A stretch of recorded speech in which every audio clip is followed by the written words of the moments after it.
तो दोस्तों इसका नेक्स्ट वीडियो कल देखने के लिए चाहिए तो इस वीडियो पे 150 लाइक्स और 50 कमेंट्स कंप्लीट करवा दो। तो चलिए फटाफट से आज के इस इंटरेस्टिंग से नॉवल एक्सप्लेन वीडियो को शुरू करते हैं।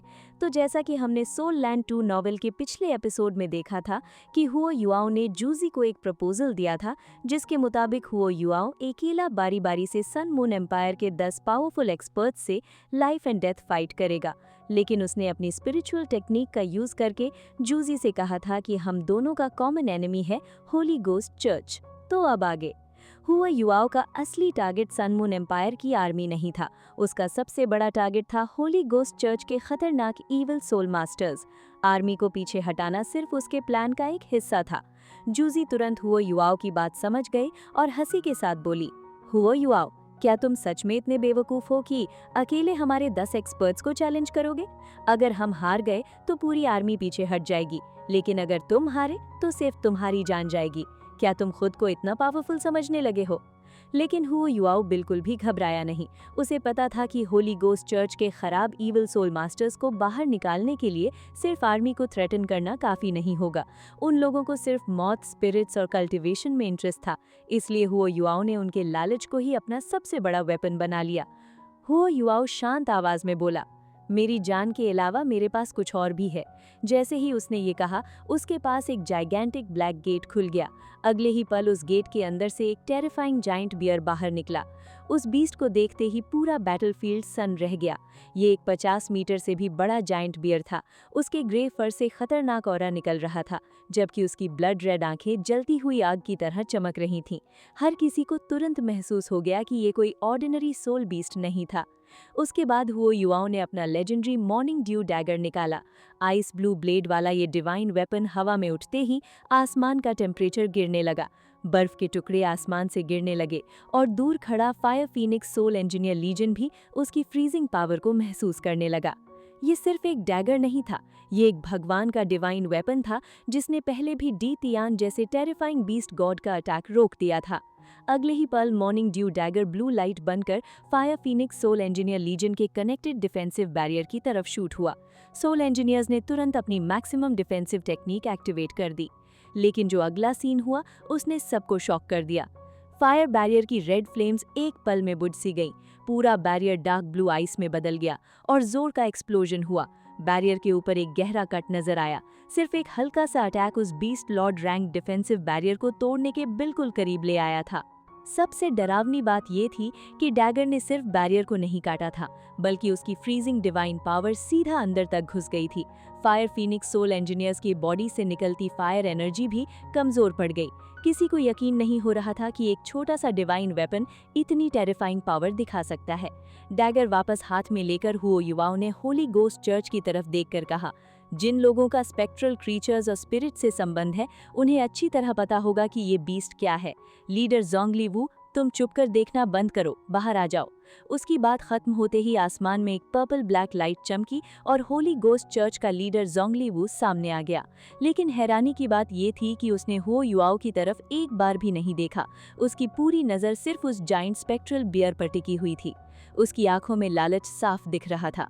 होली गोस्ट चर्च का लीडर होने के बाद भी जोंगली वू समझ नहीं पा रहा था कि हुओ युआओ ने इतने पावरफुल सैवेज बीस्ट को स्पेक्ट्रल पपेट में कैसे बदल दिया। लेकिन एक बात उसे पूरी तरह समझ आ गई थी, ये बीस्ट अपनी पुरानी जिंदगी से भी ज्यादा पावरफुल बन चुका था और इसी टेरिफाइंग स्पेक्ट्रल बीस्ट को हासिल करना अब जोंगली वू का सबसे बड़ा सपना बन गया था। होली गोस्ट चर्च का लीडर जोंगली वू एक वक्त बीस्ट गॉड डीटियान को अपनी पपेट बनाने निकला था। उसका सपना था कि अगर डीटियान उसके कंट्रोल में आ गया तो पूरी दुनिया में उससे ज्यादा पावरफुल कोई इंसान नहीं होगा। लेकिन ग्रेट स्टार डो फॉरेस्ट ने उसकी सारी प्लानिंग को एक ही पल में तोड़ दिया। बीस्ट गॉड की पावर उसकी इमेजिनेशन से भी कई गुना ज्यादा निकली। होली गोस्ट चर्च के कई एक्सपर्ट्स वहीं खत्म हो गए और खुद जोंगली वू भी बुरी तरह इंजर्ड हो गया। सिर्फ इसलिए बच पाया क्योंकि डीटियान पहले से इंजर्ड था, वरना उन सब की लाश हमेशा के लिए ग्रेट स्टार डो फॉरेस्ट में ही रह जाती। तभी सबको समझ आ गया कि उस फॉरेस्ट के अंदर की फोर्सेस किसी भी एम्पायर से कम नहीं है। अब बैटलफील्ड में सबकी नज़र जूजी पर थी। मिलिट्री सुपरवाइजर होने की वजह से जोंगली वू का ऑर्डर सबसे ऊपर था। आर्मी का कोई भी बड़ा डिसीजन उसकी परमिशन के बिना नहीं लिया जा सकता था। जब जूजी ने उससे हु योहाओ के चैलेंज के बारे में पूछा, तब जोंगली वू की आंखों में लालच साफ दिख रहा था। उसने सीधा जवाब दिया कि हु योहाओ का ऑफर बहुत वैल्यूएबल है और इतना कहकर कैंप की तरफ लौट गया। लेकिन कुछ ही पल बाद पर्पल ब्लैक लाइट चमकी और जोंगली वू दोबारा हु योहाओ के सामने आ गया। इस बार उसने एक ऐसा प्रपोजल दिया जिसने सबको सरप्राइज कर दिया। उसने कहा, अगर तुम हार जाओ और होली गोस्ट चर्च ज्वाइन कर लो तो हम तुम्हारी जान भी बख्श सकते हैं। ये सिर्फ एक ऑफर नहीं था बल्कि एक डेंजरस ट्रैप था। जोंगली वू को पहले ही शक हो चुका था कि हु योहाओ के पास इविल सोल मास्टर से जुड़े कई सीक्रेट टेक्निक्स हैं। सिर्फ इतना ही नहीं, उसका टैलेंट देखकर उसे लग रहा था कि हु योहाओ फ्यूचर में होली गोस्ट चर्च का होली सन भी बन सकता है। सोचो, अगर ड्रैगन गॉड डुलो का डिसाइपल श्रेक एकेडमी छोड़कर होली गोस्ट चर्च में शामिल हो जाता तो श्रेक के लिए ये कितना बड़ा झटका होता। सबसे डेंजरस बात ये थी कि जोंगली वू को हु युहाओ की मर्जी की बिल्कुल भी परवाह नहीं थी। उसे पूरा भरोसा था कि चाहे कोई कितना भी अच्छा क्यों ना हो, वो उसे इविल सोल मास्टर बना सकता है। लेकिन हु युहाओ भी किसी से कम नहीं था। वो मुस्कुराया और बिना डरे बोला, ठीक है, अगर तुम लोग मुझे हरा सकते हो तो मुझे होली गोस्ट चर्च ज्वाइन करने में कोई प्रॉब्लम नहीं है। वैसे भी अब मैं किसी ऑर्गेनाइजेशन का मेंबर नहीं हूँ। हु युहाओ की बात सुनकर जोंगली हु खुश हो गया। उसे लगा शिकार खुद उसके जाल में आ रहा है। लेकिन जूजी दोनों को देखकर अंदर ही अंदर सोच रही थी कि असल में शिकारी कौन है और शिकार कौन। शायद इस बार जोंगली वू ही किसी और के ट्रैप में फंसने वाला था। इसके बाद जूजी ने ऑफिशियल अनाउंसमेंट कर दी। 2 घंटे बाद सन मून एम्पायर और श्रेक सिटी के बीच बैटलफील्ड में 10 राउंड्स की बैटल होगी और वही डिसाइड करेगी कि असली विनर कौन है। अनाउंसमेंट के बाद हु योहाओ ने सिर्फ एक बार जूजी की आंखों में देखा, टांग वुटोंग का हाथ पकड़ा और चुपचाप बैटलफील्ड की तरफ चला गया। उसकी वर्चुअल इमेज हवा में गायब हो गई।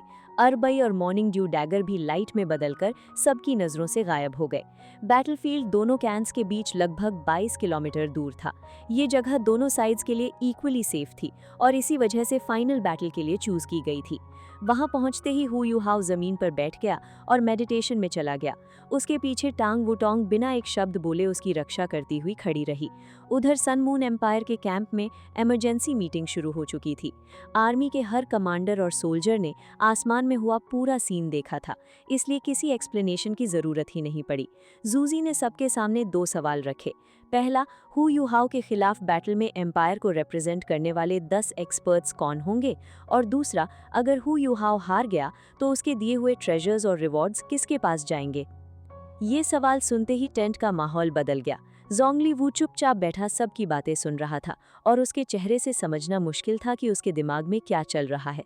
टेंट के अंदर एम्पायर के सबसे पावरफुल एक्सपर्ट्स मौजूद थे।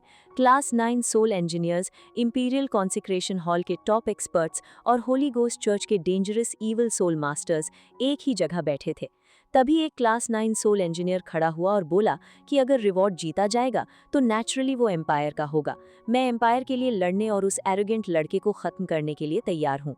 उसके तुरंत बाद दूसरा क्लास 9 सोल इंजीनियर भी खड़ा हो गया और उसकी बात का सपोर्ट किया। लेकिन उनका असली टारगेट हु युहाओ नहीं था। वो अच्छी तरह समझ चुके थे कि जोंगली वू की नज़र आइस बियर किंग अरबई पर है, इसीलिए वो किसी भी कीमत पर उस टेरिफाइंग बीस्ट को होली गोस्ट चर्च के हाथ लगने नहीं देना चाहते थे। सूजी ने तुरंत जोंगली वू की तरफ देखकर पूछा, मिलिट्री सुपरवाइजर, तुम्हारा क्या फैसला है। सबको लगा कि अब असली गेम शुरू होने वाली है। जोंगली वू ने बिल्कुल शांत चेहरे के साथ कहा कि लॉजिकली देखा जाए तो बैटल से मिलने वाला हर वॉर लूट एम्पायर का ही होना चाहिए। इतना सुनते ही क्लास 9 सोल इंजीनियर्स के चेहरे बदल गए। उन्हें पता था कि होली घोस्ट चर्च का लीडर इतनी आसानी से पीछे हटने वाला नहीं है, और वही हुआ। जोंगली वू ने सीधा हु युहाओ का नाम लेकर कहा कि जिस इंसान ने इतने सारी एक्सपर्ट्स को चैलेंज करने की हिम्मत दिखाई है, उसके पास जरूर कोई हिडन टेक्निक और टेरिफाइंग स्ट्रेंथ होगी। उसने बताया कि हु युहाओ सोल टूल्स के अटैक्स को आसानी से डॉज कर लेता है, इसलिए उसका सामना सोल इंजीनियर्स से नहीं बल्कि पावरफुल सोल मास्टर्स को करना चाहिए। उसके हिसाब से हु युहाओ अभी ट्रांसेंडेंट डोलुओ नहीं बना था क्योंकि उसकी एज अभी बहुत कम थी। फिर जोंगली वू ने हु युहाओ के दिखाए गए दोनों ट्रेजर्स का एनालिसिस किया।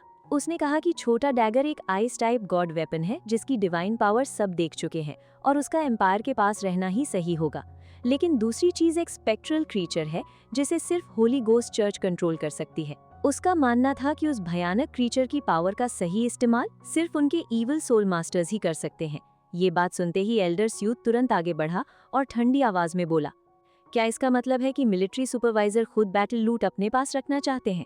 जोंगलीवू हल्का सा मुस्कुराया और अपनी टेरिफाइंग ऑरा फैलाते हुए बोला, मैं बिना कंट्रीब्यूशन के कुछ नहीं लूंगा। हुओ यूहाओ जैसे डेंजरस एनिमी से लड़ने के लिए हर कोई अपनी जान रिस्क में नहीं डालेगा, इसलिए होली गोस्ट चर्च ही मेन बैटल फोर्स बनेगी। अगर हम उसे हरा देते हैं तो स्पेक्ट्रल क्रीचर पर हमारा हक बिल्कुल सही होगा। ये कहकर उसने किसी और की तरफ देखा तक नहीं और सीधा जूजी की तरफ मुड़ गया। लेकिन जूजी के दिल में कुछ और ही चल रहा था। अंदर ही अंदर उसने सोचा, यूहाओ तुमने सच में कमाल की प्लानिंग की है। जोंगली वो बिल्कुल वही कर रहा है जिसका तुमने पहले ही अंदाजा लगा लिया था। अगर तुम्हें उसकी ग्रीड का पता ना होता तो तुम कभी भी स्पेक्ट्रल क्रीचर को सामने नहीं लाते। इसलिए जूजी ने तुरंत उसकी बात मान ली और बोली, ठीक है, अगर होली गोस्ट चर्च ये मिशन लेना चाहती है तो ये बैटल तुम्हारी जिम्मेदारी होगी। लेकिन याद रखना, ये सिर्फ एक फाइट नहीं बल्कि एम्पायर की मिलिट्री ग्लोरी का सवाल है। इस मिशन में फेलियर बिल्कुल एक्सेप्ट नहीं होगा। क्या तुम ऑफिशियल मिलिट्री ऑर्डर लेने के लिए तैयार हो? ऑफिशियल मिलिट्री ऑर्डर का नाम सुनते ही जोंगली वू भी एक पल के लिए हैरान रह गया, क्योंकि ये आम ऑर्डर नहीं था। अगर मिशन फेल होता तो मिलिट्री लॉ के हिसाब से पनिशमेंट मिलती थी और इस रूल से कोई भी नहीं बच सकता था। लेकिन जोंगली वू को अपनी स्ट्रेंथ पर पूरा भरोसा था। उसने सोचा कि हुओ यूहाओ अभी भी उससे बहुत छोटा है और होली गोस्ट चर्च जैसे टेरिफाइंग इविल सोल मास्टर्स के सामने ज्यादा देर टिक ही नहीं पाएगा। सबके सामने उसने बिना डरे ऑफिशियल मिलिट्री ऑर्डर एक्सेप्ट कर लिया और बोला, अगर मैं और होली गोस्ट चर्च हुओ यूहाओ को हराने में फेल हो गए तो मैं मिलिट्री लॉ की हर पनिशमेंट स्वीकार करूंगा। कुछ ही देर में उसने ऑफिशियल डॉक्यूमेंट पर साइन कर दिया। एक बार ऑर्डर इशू हो गया तो एम्पायर का इंपीरियल ट्यूटर और मिलिट्री सुपरवाइजर होने के बाद भी उसे बदला नहीं जा सकता था। जूजी ने सिर्फ इतना कहा, गुड लक, उम्मीद है तुम जीतकर वापस आओगे। लेकिन जोंगली वो उसकी बातों का असली मतलब समझ ही नहीं पाया। गुस्से से हम्फ करता हुआ अपनी स्लीव्स घुमाते हुए कमांड टेंट से बाहर निकल गया और होली गोस्ट चर्च के सारी इविल सोल मास्टर्स भी उसके पीछे चले दिए। जैसे ही वो लोग वहां से गए, एल्डर स्यू और बाकी क्लास 9 सोल इंजीनियर्स तुरंत जूजी के पास इकट्ठा हो गए। जिसके बाद एल्डर सू ने तुरंत मार्शल जूजी से पूछा, क्या हम सच में उन इविल सोल मास्टर्स को हो यू हाउ से लड़ने देंगे? उस घोंसली क्रीचर से निकलने वाला ऑरा इतना टेरिफाइंग है कि अगर वो जोंगली वू और होली गोस्ट चर्च के हाथ लग गया तो उनकी पावर कई गुना बढ़ जाएगी। बाकी क्लास 9 सोल इंजीनियर्स भी इसी बात को लेकर टेंशन में थे, लेकिन जूजी बिल्कुल पैनिक नहीं हुई। उसने शांत आवाज में कहा, हो यू हाउ कोई ऑर्डिनरी इंसान नहीं है। वो मुएन का डिसाइपल है, सी गॉड्स पवेलियन का सक्सेसर है और बहुत इंटेलिजेंट भी है। ऐसा इंसान बिना प्लान के कभी सुसाइड जैसा डिसीजन नहीं लेगा। आज उसकी आंखों में जो कॉन्फिडेंस मैंने देखा, उससे साफ था कि उसके पास कोई हिडन ट्रम्प कार्ड जरूर है। अगर वो हार गया तो हम सिचुएशन संभाल लेंगे और अगर वो जीत गया तब भी हम उस हिसाब से अगला स्टेप लेंगे। जूजी की बात सुनकर सब चुप हो गए, क्योंकि उसकी बात में लॉजिक था। उधर Huo you how sun moon empire camp और श्रेक सिटी के बीच खुले बैटलफील्ड में बिल्कुल शांत बैठा हुआ था। टांग वुटोंग उसके बिल्कुल पास खड़ी थी, लेकिन हैरानी की बात ये थी कि वो हुओ यू हाउ के बॉडी से सोल पावर का एक भी फ्लक्चुएशन फील नहीं कर पा रही थी। इसका रीजन था हुओ यू हाउ के 2 सोल कोर्स। उन दोनों सोल कोर्स की वजह से उसकी सोल पावर उसके बॉडी के अंदर ही परफेक्ट स्पाइरल में सर्कुलेट हो रही थी। बाहर एक बूंद एनर्जी भी लीक नहीं हो रही थी। दोनों सोल कोर्स सिर्फ हेवन और अर्थ की ओरिजिन एनर्जी अब्सॉर्ब कर रहे थे, रिलीज बिल्कुल नहीं कर रहे थे। इसी वजह से इतना पावरफुल इविल सोल मास्टर जोंगली वू भी हो यू हाउ की असली स्ट्रेंथ का अंदाजा नहीं लगा पा रहा था। वो सिर्फ इतना समझ सका कि हो यू हाउ अभी ट्रांसेंडेंट डुओ लुआ नहीं बना है। लेकिन असल सच इससे भी ज्यादा शॉकिंग था। चाहे हो यू हाउ अभी ट्रांसेंडेंट डुओ लुआ ना बना हो, लेकिन उसके पास twin martial souls, second soul core और रैंक 93 की सोल पावर थी। उसकी ये 93 रैंक स्ट्रेंथ किसी भी नॉर्मल टाइटल डुओ लुआ से कई गुना ज्यादा डेंजरस थी। उसके बॉडी पर आइस वॉर गॉड्स आर्मर पहले से एक्टिवेट था। ये ह्यूमन शेप्ड सोल टूल अपनी सारी अल्टीमेट आइस ऑरा को अंदर ही लॉक करके रखा हुआ था, इसलिए बाहर से हुओ यू हाउ बिल्कुल शांत दिख रहा था, लेकिन उसके अंदर एक भयानक पावर छुप कर बैठी थी। एक इंसान का अकेला 10 पावरफुल एक्सपर्ट्स को चैलेंज करना सोल मास्टर वर्ल्ड की हिस्ट्री में कभी नहीं हुआ था। बाहर से देखने पर लग रहा था जैसे हो यू हाउ ने मजबूरी में अपनी जान दांव पर लगा दी हो, लेकिन क्या सच में ऐसा था? इसी वक्त श्रेक सिटी की ऊंची दीवार के ऊपर सी गॉड्स पवेलियन के सारे एल्डर्स और टांग सख्त के एक्सपर्ट्स इकट्ठा हो चुके थे। सबकी नज़र सिर्फ एक ही इंसान पर टिकी हुई थी। बेबे को भी नहीं पता था कि हो यू हाउ का असली प्लान क्या है। अब उसे रोकना किसी के बस की बात नहीं थी। टांग या ने धीरे से बेबे का हाथ पकड़कर पूछा, क्या तुम्हें सच में लगता है कि हो यू हाउ इस इम्पॉसिबल चैलेंज को कंप्लीट कर लेगा? बेबे ने बिना एक सेकंड सोचे जवाब दिया, बिल्कुल। अगर हो यू हाउ ने खुद ये प्रपोजल दिया है तो उसके पास जीतने का प्लान जरूर होगा। मुझे उस पर पूरा भरोसा है। वो सिर्फ सन मून एम्पायर की आर्मी को पीछे हटने पर मजबूर नहीं करेगा, बल्कि उनके पावरफुल एक्सपर्ट्स को भी डिफीट करने की कोशिश करेगा। लेकिन टांगिया का दिल फिर भी शांत नहीं हुआ। उसने धीरे से कहा, पता नहीं क्यों लेकिन मुझे लग रहा है कि वो खुद को बहुत डेंजरस सिचुएशन में ढकेल रहा है। उनकी बात पास खड़े एल्डर श्वेन ने सुन ली। उन्होंने गंभीर आवाज में कहा, तुम बिल्कुल सही कह रही हो यू हाउ जानबूझकर खुद को लाइफ और डेथ की सिचुएशन में डाल रहा है। वो मौत के किनारे खड़े होकर दोबारा जन्म लेना चाहता है। एल्डर श्वेन ने आगे समझाया, उसका असली टारगेट सिर्फ बैटल जीतना नहीं है, वो अपनी कल्टीवेशन को नेक्स्ट लेवल पर ले जाना चाहता है। एक्सट्रीम प्रेशर और डेथ का फियर उसकी हिडन पोटेंशियल को जगाएगा। 2 सोल कोर्स होने की वजह से उसके पास वो एबिलिटी है जो किसी नॉर्मल टाइटल डुओलुआ के पास नहीं होती। ये बैटल उसके लिए सिर्फ वॉर नहीं, बल्कि एक डेंजरस कल्टीवेशन टेक्निक बन चुकी है। अगर वो इस इम्पॉसिबल चैलेंज में सर्वाइव कर गया और 10 एक्सपर्ट्स को हरा दिया तो उसकी पावर एक नए लेवल पर पहुंच जाएगी। शायद वो सीधा ट्रांसेंडेंट डुओलुआ के रेल्म को भी टच कर ले। ये बात सिर्फ एल्डर श्वेन ही समझ सकते थे, क्योंकि वहां मौजूद वही एक ऐसे एक्सपर्ट थे जिनके पास खुद 2 सोल कोर्स थे। फर्क सिर्फ इतना था कि एल्डर श्वेन ने अपना second soul core resonance technique से बनाया था, जबकि हो यू हाउ ने यिन यांग कॉम्प्लीमेंट टेक्निक का यूज करके बनाया था। एल्डर शुआन जैसे ही अपना दूसरा सोल कोर हासिल करते हैं, उन्हें तुरंत एहसास होता है कि ये सिर्फ सोल पावर को कंप्रेस करने वाली टेक्निक नहीं है, बल्कि उनकी पूरी कल्टीवेशन को एक नए लेवल पर ले जाने वाली शक्ति है। तभी उनके दिमाग में एक और भी हैरान कर देने वाला ख्याल आता है। अगर हो यू हाउ फ्यूचर में अल्टीमेट डोलुआ रैंक तक पहुंचकर अपना तीसरा सोल कोर भी बना लेता है, तो वो सिर्फ एक ऑर्डिनरी सोल मास्टर नहीं रहेगा। वो उन सभी लेजेंड्स को पीछे छोड़ सकता है जिन्होंने इस दुनिया के रूल्स फॉलो किए थे। शायद बिना गॉड सीट हासिल किए भी वो रैंक 99 की लिमिट तोड़कर एक बिल्कुल नए रेल्म में कदम रखते। ये सब अभी सिर्फ एल्डर शुआन का अंदाजा था, लेकिन उन्हें हो यू हाउ पर पूरा भरोसा था। हालांकि वो ये भी जानते थे कि दूसरा सोल कोर बनाना ही इतना डेंजरस था, तो तीसरा सोल कोर बनाना किसी भी इंसान के लिए मौत को चुनौती देने जैसा होगा। लेकिन क्या हो यू हाउ सच में सिर्फ पावर के लिए अपनी जान दांव पर लगा रहा था? बिल्कुल नहीं। उसके पास पहले से ही एक परफेक्ट प्लान था। स्ट्रॉन्ग बनना उसके प्लान का सिर्फ एक हिस्सा था। असली मकसद था अपनी नई पावर को समझना। यिन यांग कॉम्प्लीमेंट टेक्निक से दूसरा सोल कोर बनाए उसे कुछ दिन हो चुके थे, लेकिन अब तक वो उसके असली राज को नहीं समझ पाया था। इसी वजह से उसने फैसला किया कि सिर्फ डेंजरस बैटल ही उसके अंदर छुपी हुई हर पावर को बाहर निकाल सकती है। इस वक्त पूरी दुनिया में सिर्फ 2 ही जीव थे जिन्होंने यिन यांग कॉम्प्लीमेंट टेक्निक से दूसरा सोल कोर बनाया था। पहला था बीस्ट गॉड दीतियान और दूसरा था हुओ यू हाउ। लेकिन दीतियान एक बीस्ट सोल था, जबकि हुओ यू हाउ पहला ह्यूमन था जिसने ये नामुमकिन काम किया था। इसी वजह से ना कोई पूर्वज, ना कोई टीचर और ना ही कोई भगवान उसे ये सिखा सकता था कि इस सोल कोर की असली शक्ति क्या है। हर सीक्रेट उसे खुद ही एक्सप्लोर करना था। अगर उसके पास बहुत ज्यादा वक्त होता तो वो धीरे धीरे हर टेक्निक को टेस्ट करता, लेकिन अब सिचुएशन बिल्कुल अलग थी। टाइम उसके पास सबसे बड़ी कमी थी, इसलिए उसने सबसे खतरनाक तरीका चुना, पावरफुल एनिमीज के साथ लाइफ और डेथ बैटल। क्योंकि जितना ज्यादा प्रेशर उसके बॉडी पर पड़ेगा, उतनी ही ज्यादा उसके अंदर छुपी हुई पावर बाहर निकलेगी। ये लेसन उसने continental advance soul master academy tournament के दौरान सीखा था, और आज भी वही एक्सपीरियंस उसका सबसे बड़ा वेपन बन चुका था। 2 घंटे पल भर में गुजर गए और आखिरकार बैटल का वक्त आ गया। सन मून एम्पायर के मिलिट्री कैंप से डिसिप्लिन के साथ सोल इंजीनियर्स की एक पावरफुल आर्मी बाहर निकली। उनकी संख्या 1000 से कम थी, लेकिन हर एक सोल इंजीनियर एडवांस्ड वेपन से लेस था।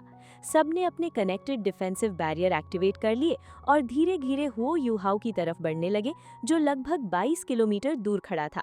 इन सोल इंजीनियर्स के बीच सन मून एम्पायर के सबसे डेंजरस एक्सपर्ट्स भी मौजूद थे। दूसरी तरफ श्रेक के गेट्स भी खुल गए। चाहे हुओ युहाओ का अकेडमी से रिश्ता टूट चुका था, लेकिन एल्डर शुआन चुप बैठने वाले नहीं थे। वो कैसे देख सकते थे कि एनिमी आर्मी इतनी आसानी से श्रेक के पास पहुंच जाए। इसलिए श्रेक ने भी अपनी एलीट फोर्स को बैटलफील्ड की तरफ भेज दिया। आसमान में 1000 से भी ज्यादा सोल मास्टर्स एक साथ उड़ते हुए नजर आए और हर एक कम से कम सोल सेज रैंक का एक्सपर्ट था। सबसे आगे सी गॉड्स पवेलियन के एल्डर्स और तीनों एम्पायर्स के एलीट कल्टिवेटर्स उड़ रहे थे। इन सब के दिल में हुओ युहाओ के लिए सिर्फ रिस्पेक्ट थी, क्योंकि उन्हें सिर्फ इतना बताया गया था कि हुओ युहाओ अकेला 10 पावरफुल एनिमीज का सामना करके सबकी जान बचाने वाला है। उनकी नज़रों में हुओ युहाओ सिर्फ एक ऑर्डिनरी ह्यूमन की तरह नहीं, बल्कि एक असली हीरो बन चुका था। दोनों तरफ की आर्मीज धीरे धीरे बैटलफील्ड की तरफ बढ़ रही थीं। अगर ये सिर्फ क्लोज कॉम्बैट होता तो सन मून एम्पायर के सोल इंजीनियर्स के पास श्रेक एकेडमी को हराने का कोई चांस नहीं था। लेकिन ये एक नॉर्मल बैटल नहीं थी, ये सोल इंजीनियर्स की वॉर थी, जहां डिस्टेंस, वेपन्स और स्ट्रैटेजी ही जीत और हार का फैसला करती थी। दूसरी तरफ एल्डर शुआन अपने लोगों को लेकर हुओ युहाओ से लगभग 500 मीटर दूर रुक गया। उसने साफ ऑर्डर दे दिया कि कोई भी हुओ युहाओ के पास नहीं जाएगा। इस वक्त एक छोटी सी डिस्टर्बेंस भी उसके लिए खतरनाक साबित हो सकती थी। सभी एक्सपर्ट्स बस चुपचाप खड़े होकर उस महायुद्ध का इंतजार करने लगे जो हिस्ट्री बदलने वाला था। दूसरी तरफ सन मून एम्पायर की आर्मी भी हुओ युहाओ से 500 मीटर दूर रुक गई। अब दोनों कैंप्स के बीच सिर्फ 1 किलोमीटर का फासला बचा था। इसी जमीन पर वो बैटल होने वाली थी जिसे फ्यूचर में सोल मास्टर्स की दुनिया की सबसे लेजेंडरी फाइट्स में गिना जाएगा। आर्मी की सुप्रीम कमांडर क्स्यूजी अपने रॉयल आर्मर में हमेशा की तरह शानदार दिख रही थी। वो अपनी कुर्सी पर बैठकर सीधा हुओ युहाओ को देख रही थी। उसके आसपास खड़े सभी एक्सपर्ट्स को भी खड़े रहना पड़ा, क्योंकि उस जगह बैठने का हक सिर्फ उसी के पास था। उसके पास खड़ा होली गोस्ट चर्च का लीडर जोंगली वू भी हुओ युहाओ को ठंडी नजरों से घूर रहा था।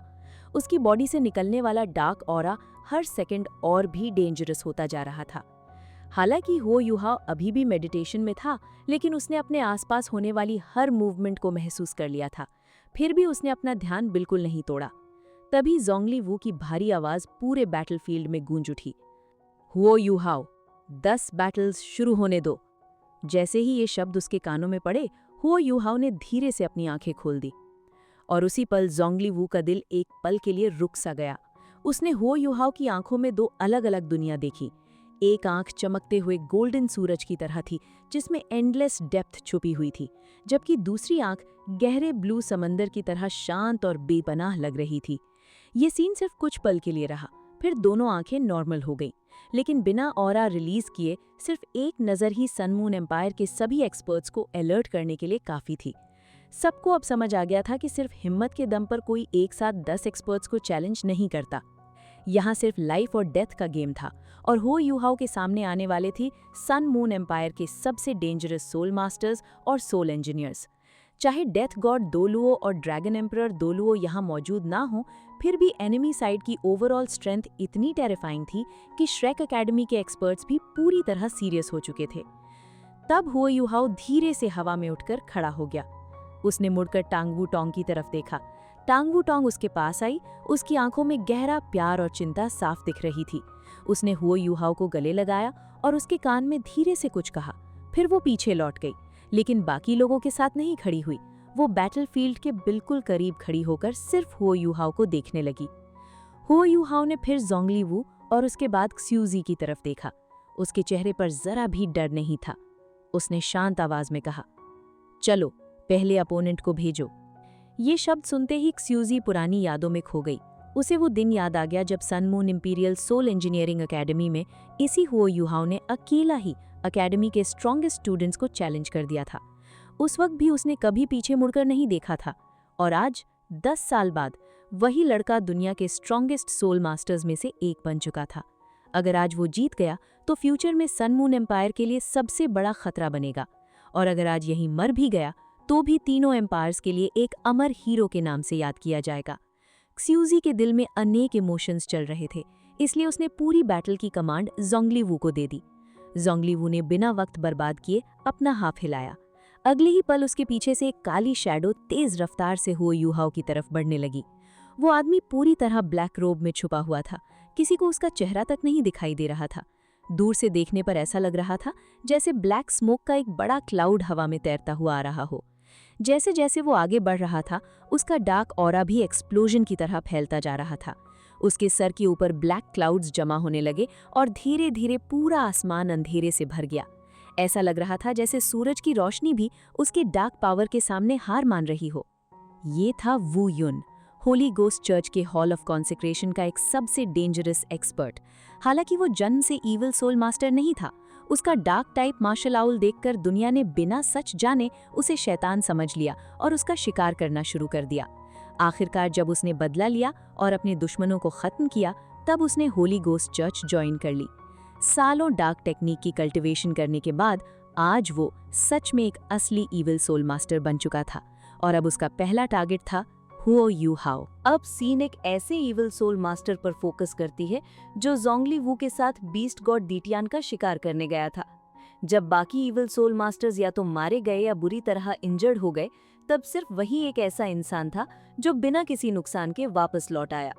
सिर्फ इतना ही नहीं, डीटियान के डार्क टाइप ऑरा को इतनी गहराई से समझने के बाद उसकी सोल पावर भी इवॉल्व हो गई और वो एक ट्रांसेंडेंट डोलुओ बन गया।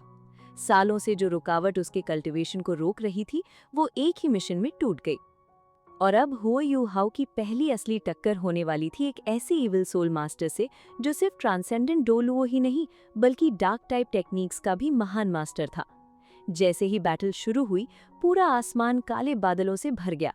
कुछ ही पल में वो डार्क क्लाउड्स हुओ यू हाओ को हर तरफ से घेर लेते हैं। डोलुओ लेवल की बैटल सिर्फ सोल स्किल्स की टक्कर नहीं होती। यहाँ aura, experience, self created techniques और एनिमी की वीकनेस को समझना ही असली जीत का फैसला करता है। लेकिन सबसे हैरानी की बात ये थी कि इतना भयानक प्रेशर महसूस करने के बाद भी हुओ यू हाओ बिल्कुल नहीं हिला। उसे ये डार्क ऑरा अजीब तरह से फेमिलियर लगा, क्योंकि इससे कई गुना ज्यादा टेरिफाइंग प्रेशर वो पहले बीस्ट गॉड डीटियान से महसूस कर चुका था। इसलिए उसके लिए ये डार्क पावर डर का नहीं बल्कि कॉन्फिडेंस का सबब बन गई। अगले ही पल हुओ यू हाओ के चेहरे पर हल्की सी स्माइल आती है और उसका आइस वॉर गॉड्स आर्मर पूरे शरीर को कवर कर लेता है। गहरी ब्लू लाइट आर्मर से फूट पड़ती है और सबको एहसास हो जाता है कि अब असली बैटल शुरू होने वाली है। ये कोई ऑर्डिनरी आर्मर नहीं था, इसे मसल्स या सोल पावर नहीं बल्कि हुओ यू हाओ की मॉन्स्टरस स्पिरिचुअल पावर कंट्रोल करती थी। स्वान जी1 ने इसे स्पेशली इसी तरह डिजाइन किया था कि कोई नॉर्मल सोल मास्टर इसे एक्टिवेट ही ना कर सके। अगर कोई आम इंसान इस आर्मर को पहने तो उसकी स्पिरिचुअल पावर तुरंत खत्म हो जाए। डार्क क्लाउड्स के अंदर हुओ यू हाओ की आंखों के सामने सिर्फ अंधेरा था। उसका पावरफुल स्पिरिचुअल डिटेक्शन भी डार्क टाइप पावर के अंदर दब चुका था। हर डायरेक्शन से इनविजिबल प्रेशर उस पर टूट रहा था। लेकिन क्या इतनी सी डार्क पावर हुओ यू हाओ को रोक सकती थी? हुओ यू हाओ धीरे से सिर्फ 2 शब्द बोलता है, स्पिरिचुअल ब्लास्ट।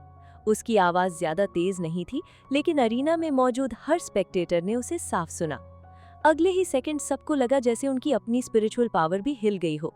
वही डार्क क्लाउड्स अचानक वायलेंट तरीके से कांपने लगे। वू युन तुरंत समझ गया कि कोई मिस्टीरियस स्पिरिचुअल टेक्निक उसकी सोल पावर को नहीं बल्कि उसके कंट्रोल को तोड़ रही है। जिस स्पिरिचुअल पावर से वो डार्क क्लाउड्स को कंट्रोल कर रहा था, वही धीरे धीरे टूटने लगी। कंट्रोल खत्म होते ही सारे डार्क क्लाउड्स आसमान की तरफ मशरूम क्लाउड की तरह फटकर उठने लगे। उसी ब्लास्ट के बीच एक ब्लू लाइट बिजली की स्पीड से आसमान में शूट करती है। वो और कोई नहीं, हुओ यू हाओ था। आइस वॉर गॉड्स आर्मर पहने हुए हुओ यू हाओ आसमान में किसी भगवान की तरह खड़ा था। उसकी नजर सीधी वू युन पर टिक चुकी थी। तभी आर्मर के फोरहेड पर लगा ट्रांसपेरेंट क्रिस्टल टूट गया। उसमें से निकली एक अजीब लाइट पहले पर्पल गोल्डन थी, फिर पिंक गोल्डन बनी और डार्क क्लाउड्स के अंदर घुसते ही प्योर गोल्डन कलर में बदल गई। एक ही बीम का हवा में 3 बार रंग बदलना देखकर हर स्पेक्टेटर हैरान रह गया। जैसे ही गोल्डन लाइट डार्क क्लाउड्स के अंदर घुसी, पूरा आसमान जोर से गरजने लगा। उसके तुरंत बाद एक डीप ब्लू स्वॉर्ड लाइट बिजली की स्पीड से वू युन की तरफ दौड़ पड़ी। जहां भी ये ब्लू लाइट डार्क क्लाउड्स को टच करती, वहां वो बर्फ की तरह पिघलकर काले धुएं में बदल जाते। अब वू युन का असली रूप सबके सामने आ गया।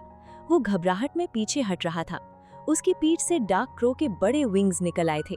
ये कोई सोल टूल नहीं बल्कि उसकी डार्क टाइप मार्शल वू थी। उसका मार्शल वू था डार्कनेस क्रो। उसके विंग से काउंटलेस ब्लैक लेजर्स निकले और एक जायंट नेट बनाकर हुआ यू हाउ के अटैक को रोकने की कोशिश करने लगे। लेकिन उसी वक्त हुआ यू हाउ ने अपनी अल्टीमेट टेक्निक एक्टिवेट कर दी, peerless cold, empress sword. Deep blue sword light बिना एक पल रुके उस डार्क नेट के आर पार निकल गई। नेट टूट तो नहीं पाया, लेकिन उसका पूरा काला रंग जमकर ब्लू आइस में बदल गया और उस जमे हुए नेट के बिल्कुल आगे एक शख्सियत चुपचाप तलवार की नोक पर खड़ी नजर आई। वो यू हाउ अचानक आसमान से ऐसे गायब हुआ जैसे स्पेस ही उसके कंट्रोल में हो। अगले ही पल स्वॉर्ड लाइट को ब्रिज की तरह यूज करके वो सीधा वू युन के सामने पहुंच गया।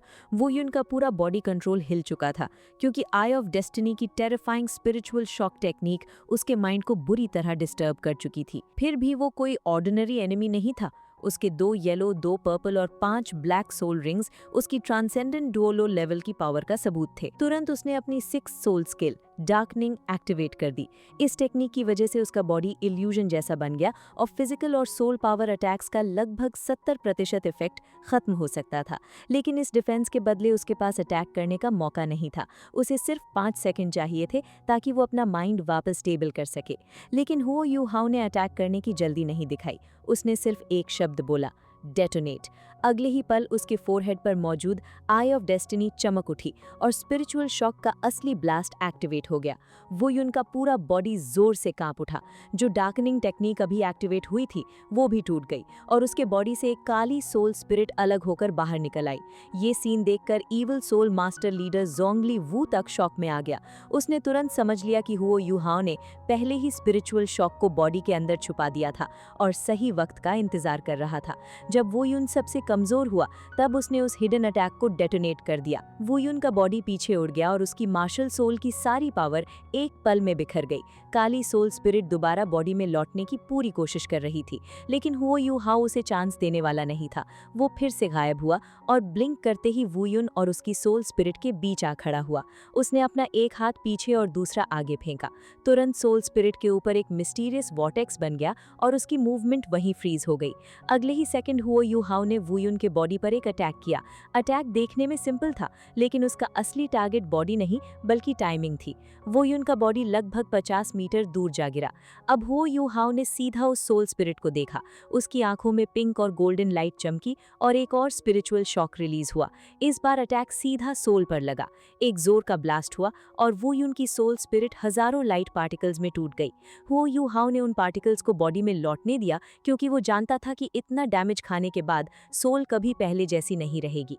जब सोल वापस बॉडी में मिली तो वू युन के मुंह और नाक से खून बहने लगा। उसने मुश्किल से अपना हाथ उठाया, जैसे कुछ कहना चाहता हो, लेकिन उसकी आवाज ही गायब हो चुकी थी।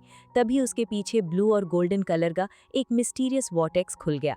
अगले ही पल वही एनर्जी उसके बॉडी को कवर कर गई और एक भयानक एक्सप्लोजन हुआ।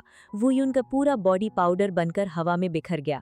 उसकी पहले से टूटी चुकी सोल भी उसी ब्लास्ट में हमेशा के लिए डिस्ट्रॉय हो गई। इस तरह सन मून एम्पायर का सबसे पावरफुल ईवल सोल मास्टर और डार्कनेस क्रो मार्शल सोल वाला ट्रांसेंडेंट डुओलो सिर्फ कुछ ही पलों में हमेशा के लिए खत्म हो गया। बैटलफील्ड पर इतना गहरा सन्नाटा छा गया कि कोई भी एक शब्द तक नहीं बोल सका और हुओ यू हाउ बिल्कुल शांत खड़ा हुआ सन मून एम्पायर की पूरी आर्मी की तरफ मुड़कर देखने लगा, जैसे अगली बैटल के लिए रेडी हो। तो दोस्तों, वीडियो पसंद आया हो तो अपना प्यार और सपोर्ट दिखाइएगा। तो चलिए मिलते हैं अगले वीडियो में। तब तक के लिए बाय बाय, टेक केयर।